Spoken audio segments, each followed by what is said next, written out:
சிந்திப்போமே. 1625 பிறவி வழக்கு அறுக்க நின்ற நிருத்த நிலை போற்றி. உமாபதி சிவம் விளக்குகிறார்.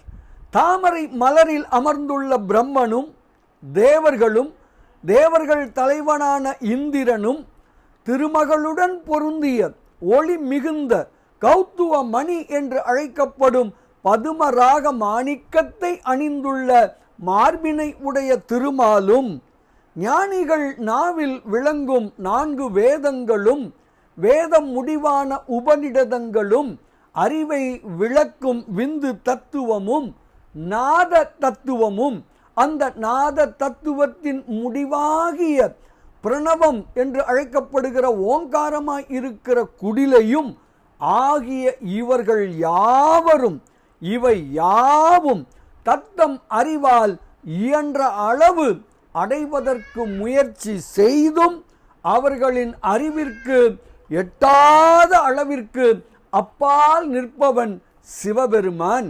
அப்படிப்பட்ட சிவபெருமான் நடனம் ஆடுகிறான். உயிர்களின் பிறவி தொடர்பை அறுக்க ஆடுகின்றான். சிறந்த இரத்தினங்களால் சூழப்பட்ட திருச்சிற்றம்பலத்துள் நின்று ஆடுகிறான். ஆன்மாக்கள் அனைத்தும் தெளிவாக தன்னை தரிசிப்பதற்காக ஆடுகின்றான். அதற்காக உருவத் திருமேனி தாங்கி ஆடுகின்றான். அந்த ஆனந்த நடனத்தின் பேரொளி எங்கும் நிறைந்து விளங்குகிறது.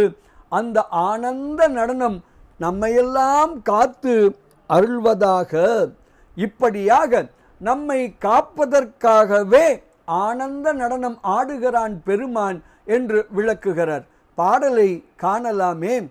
பூ மண்ணும் நான்முகத்தோன் புத்தேளிர் ஆங்கு அவர் கோன் மா மண்ணு சோதிமணி மார்பன் நா மண்ணும் வேதம் வேதாந்தம் விளக்கம் செய் விந்துவுடன் நாதம் நாதாந்தம் நடுவேதம் போதத்தால் ஆமளவும் தேட அளவு இறந்த அப்பாலை சேம ஒளி எவரும் தேரும் வகை மாமணி சூழ் மன்றுள் நிறைந்து பிறவி வழக்கு அறுக்க நின்ற நிருத்த நிலை போற்றி போற்றி போற்றி என்று ஸ்ரீ உமாபதி சிவம் போற்றி பகுருடையில் முதல் 4 வரிகளிலே இப்படி பெருமானை போற்றுகிறார்.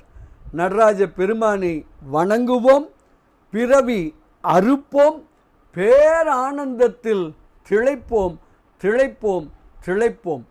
இனிய வணக்கம். சிவாய நம.